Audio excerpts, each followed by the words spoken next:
Historic events that changed or never even happened. Certain people being different than they are now. What about human body parts? Maybe objects you've remembered have changed. Well, let's see if we can find out as we revisit the Mandela effect. We're your hosts. I'm Ben. And I'm Rob. Before starting, make sure you hit like and subscribe because these new Mandela effects is gonna blow your mind. So after getting a ton of feedback and seeing how popular our first Mandela effect video is doing, we decided to make another one for you guys. In our first video, we covered more things related to like pop culture, and this one we're gonna cover more worldly examples that are guaranteed to make you question our reality. And if it doesn't, well then you might as well get your news straight from Wikipedia. They won't tell you how many thousands and millions of people are confused and have personal stories. They will just tell you that all of this is a sham without going into details or data. Sham? You mean like Shazam? You know, Sinbad? Yes, Ben, that was a Mandela effect in our first video. Well done. By the way, that video going around where it shows Sinbad as a genie is a wicked fake. It was created by College Humor to confuse us even more. You can tell because he's way older in that video. Yeah. But all right, let's go right into our number one on the list, which is moon landings. So I don't know about you guys, but I mean, I only remember one moon landing and got really confused to hear about how many times he went to the moon. We also have been getting a lot of comments about this as well from you guys. So there has been a total of 6 moon landings, not even accounting Apollo 13, with 24 people who had visited the moon. One of our followers, Arabesque911, sent this video with Neil deGrasse Tyson. Check this out. Yeah, in the video, Tyson is talking about only one moon landing and how he never went back. And had I known that our first steps on the moon would essentially be our last steps on the moon, I would have done somersaults. I would have said, oh my gosh, this is a unique moment in the history of our species. Never to happen again. Let me revel and celebrate and pop champagne corks. I would love to get him on the show and ask him his opinion about this as well. Yeah, the day Tyson agrees to come on our show is the day that the Earth really does become a flat pancake. So you know, I was taught in school that we've never been back, so I was very confused by this one. But really, what does this all mean?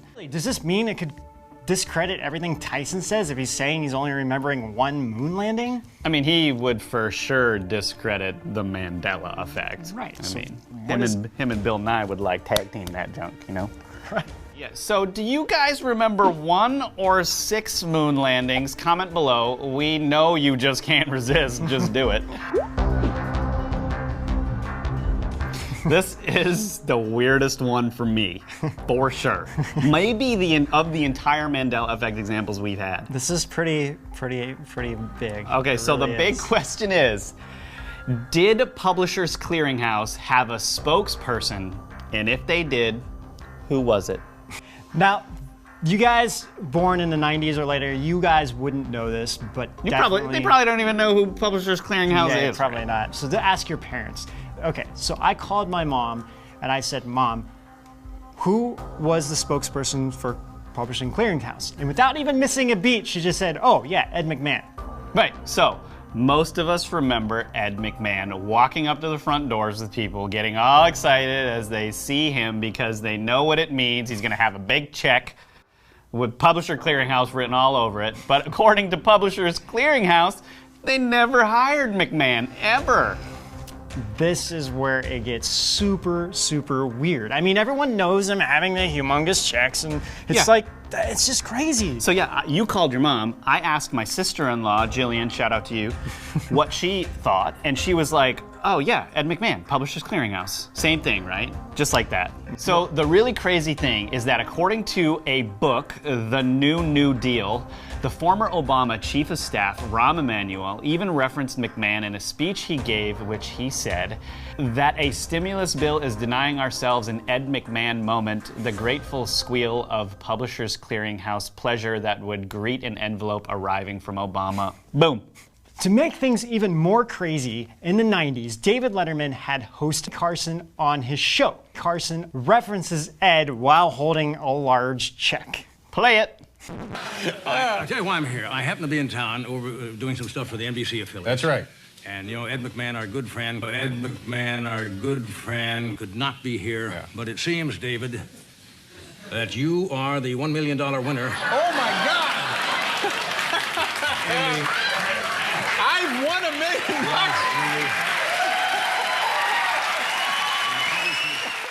Try to disprove this one, Snopes. Ben, dude, I remember this so clearly because aside from, you know, Johnny Carson joking about this, I used to remember my parents getting like weekly mailers to the house, and I used to always stare at the illustration of Ed McMahon on the mailer in the upper right-hand corner. Yeah.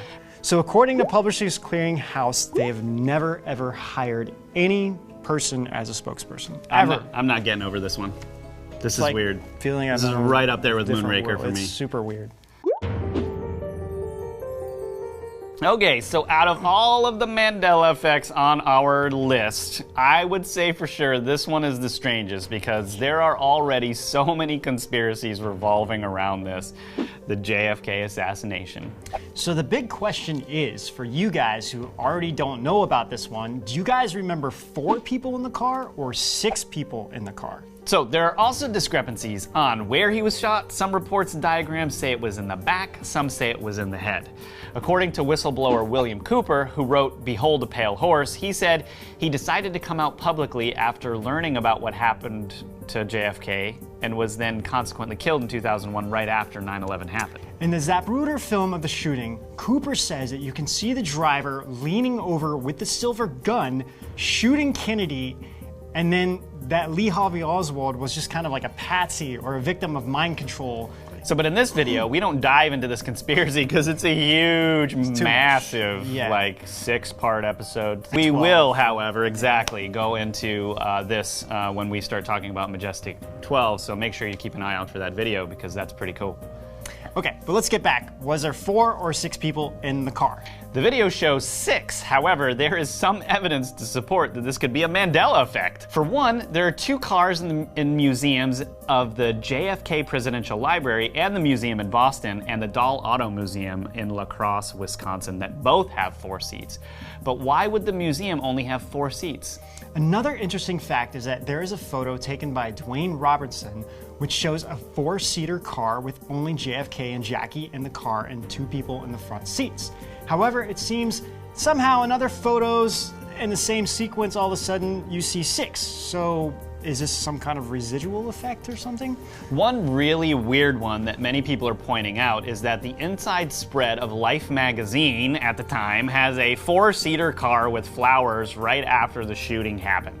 Now, this is where it gets a little weird because on Getty Images, they have this photo and it states that it's the Vice President Johnson's car. Lyndon Baines Johnson. Yeah, Lyndon Baines Johnson. So why would Life magazine publish this car if it's not Kennedy's car and instead the Vice President? It's just really weird. I mean, yeah, it could be fake news. I mean, look at CNN. Not a real thing comes off of CNN these days. But I digress.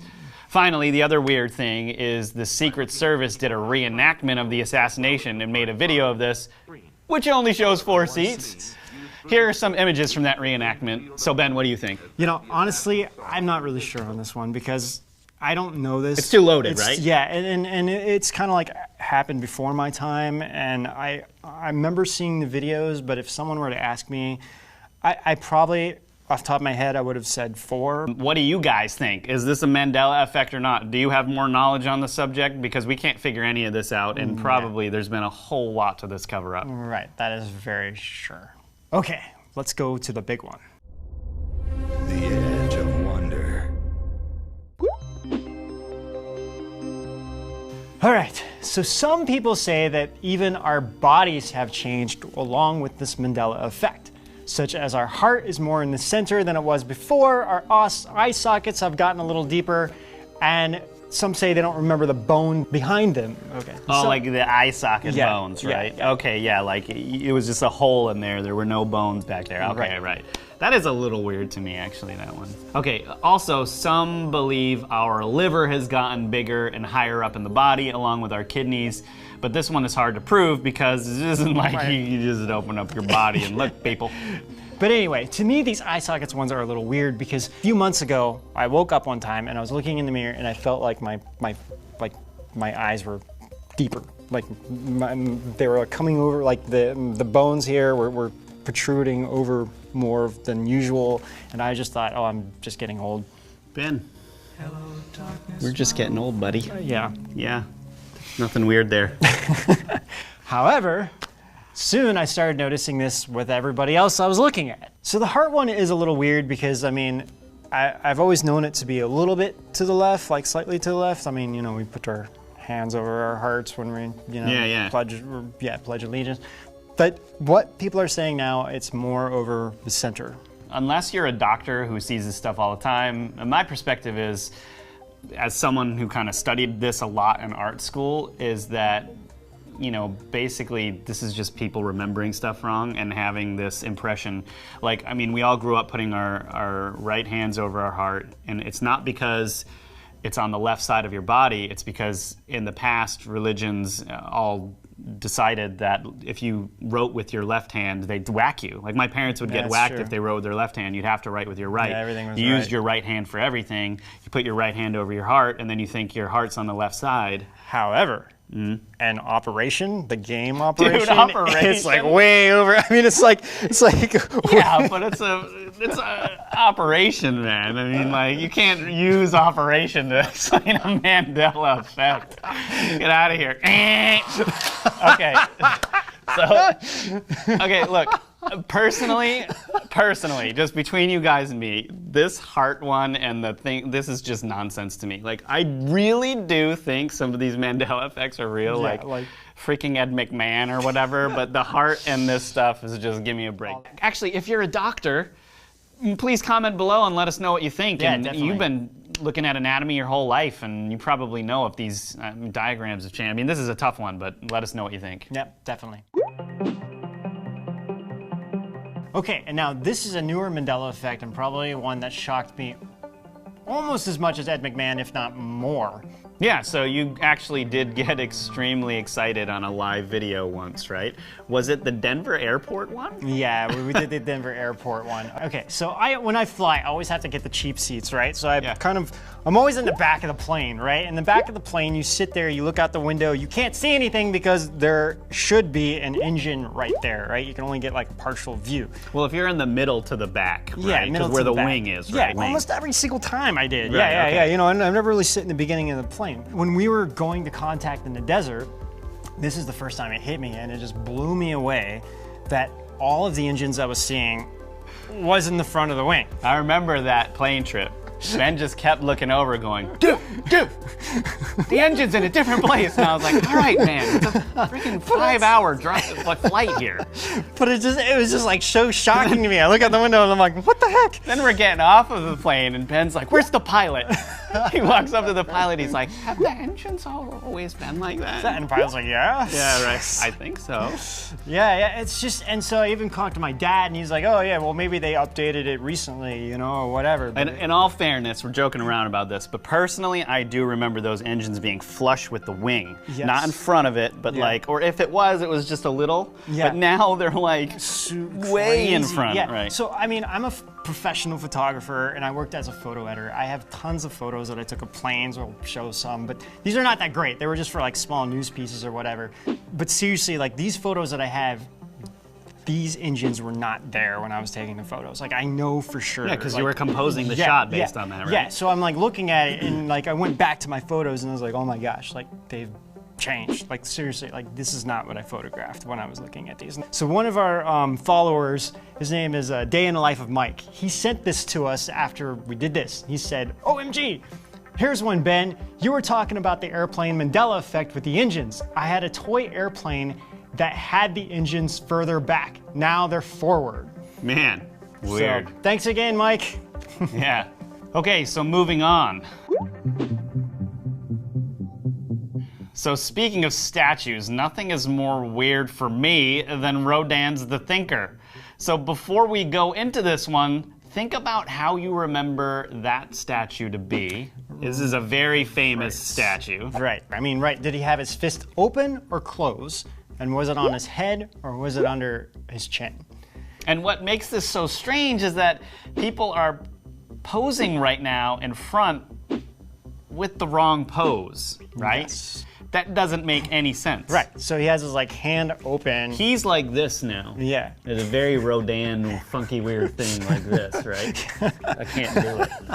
He's like this. But we all remember it. But going everyone like this. always remembers this. Yeah, exactly. Right? I have my glasses on. Like I can't this do or that. something. Yeah, exactly. And it was more like this, but But his fist, he had a closed fist though. Did he? Yeah, oh yeah, definitely had a closed fist. personally, I don't remember this one, so I can't say for sure. It's not as sure for me as Ed McMahon was.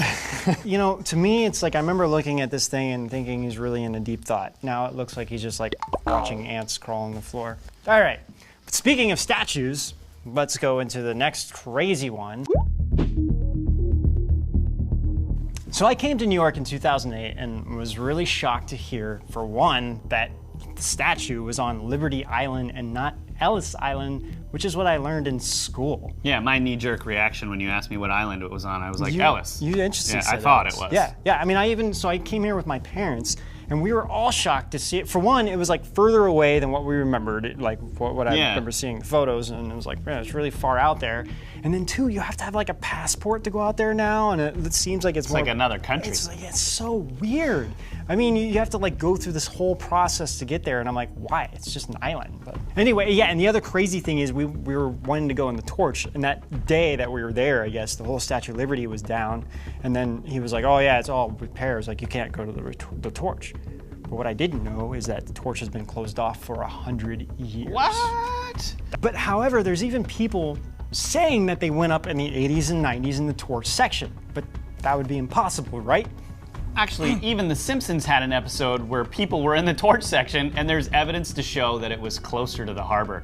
And I remember seeing photos of people in that torch, man. Dude, I remember it so clearly. Also, like, I mean, we've looked at and saw comments from so many people being like, I was in the torch. I mean, the torch is much different than the crown. And the other thing too, so in Crocodile Dundee, during the scene where he's on a boat, it shows the Statue of Liberty. It's very, very close to Manhattan. I mean, of course, the Twin Towers are there and whatnot. But they were saying if you do that same scene now, there's no way you can get, no matter what kind of lens you're using, you cannot get the Statue of Liberty that close.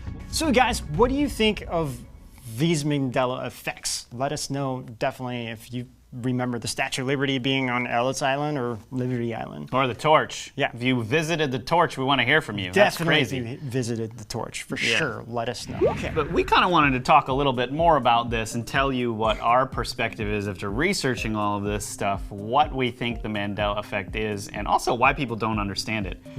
And I'll tell you what, the comment I am most tired about looking at, and it happens once every 5 minutes, someone coming on there and be like, this is so dumb. This is just people not remembering, right? But like, it's not like that. You can't just say that. You can't just, like, yeah, if you're gonna look at this, I mean, everybody says that the first time, but don't just brush it off and not look into the accounts or listen to people's stories, because some of these stories are weird, and that's where the qualitative data comes in, right? But there are certain ones that are just, there's too much evidence.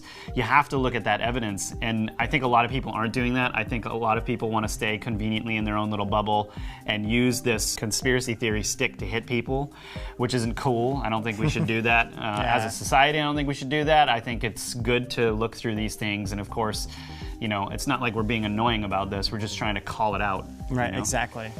So I started seriously thinking about this. I mean, and we did a video on like CERN and quantum computers and whatnot, but one day I really started thinking about deja vu very seriously. Yeah. You know? And that moment is so weird. When I started thinking about deja vu, I just get this comment from Stevens asked us this exact question at the moment where I was thinking about this deja vu related to the Mandela effect. And I really, really believe now that there is a direct correlation between deja vu and the Mandela effect. What I think is kind of happening, and this is where it gets a little confusing, but I think from doing all the meditation that I do and everything, and kind of everything, and like what we understand, it's like we understand that multiple dimensions exist, and it's possible that we exist in these other dimensions. something is happening in these other realms where like a timeline is either collapsing or like getting destroyed or something. And I believe that what's happening is that with deja vu, it's kind of like the past, present, and the future kind of converge with our timeline. And what we're remembering may actually be remnants of memories from another timeline that's like collapsing, and then it comes over here to kind of save what's going on, or vice versa. Maybe even something happened on this timeline and it's like being brought over into another timeline. I mean, if you're looking at it from that perspective, it's like there's these positive changes that are really happening. It's like the cabal or Illuminati or whatever you want to say is supposed to take over by this point, right? That was their whole plan. After 2012, they're going to take over everything. So there is something going on potentially, is what you're saying. Yes. And this is a theory, obviously. Yeah. I think that someone is definitely messing with our timeline. My theory is that these knuckleheads that got a hold of whatever it is are trying to change some serious stuff. They don't understand why they can't change history the way they want it to, but they're trying. Yeah, right? exactly. And that's we kind of go into that in our time travel video because Right. I explain it. Because really, I think it's quite impossible to really truly change too much because everything's already done. And I think if anything does get changed, there's definitely a higher power looking over everything, And right? There's that's a balance the in the thing universe. They're constantly missing, Yes. and they don't understand. And people that are the bad people only that are trying to take advantage of science, not the good people, don't actually believe that there are higher powers at work. You can't just say, "Oh, I have no evidence they don't exist," and just say blanket they don't exist. Like that's how science operates, right? Right, exactly. I don't believe something until I see it, and it's not a healthy way of. Exactly. How are you going to make improvements? No matter what, something big is happening in our world and in our universe. And I think that's it. Yeah, I That think so. pretty much wraps up this episode. you guys out there are probably like, whoa, what are these guys on? It looks like they're talking about like something on chronic. No, we're not at all. Actually. We don't do the drugs. We stay off of them. Meditate. Anyway, guys, let us know what you think about these Mandela Effect examples. We're actually going to do another episode on Mandela Effect examples. It's going to get a little bit wild. Well, yeah. That one will just be like more going through all different stuff. So. All kinds of stuff. So hang on to your seats. We'll be going there soon. And until next time, We'll see you guys out. on the edge.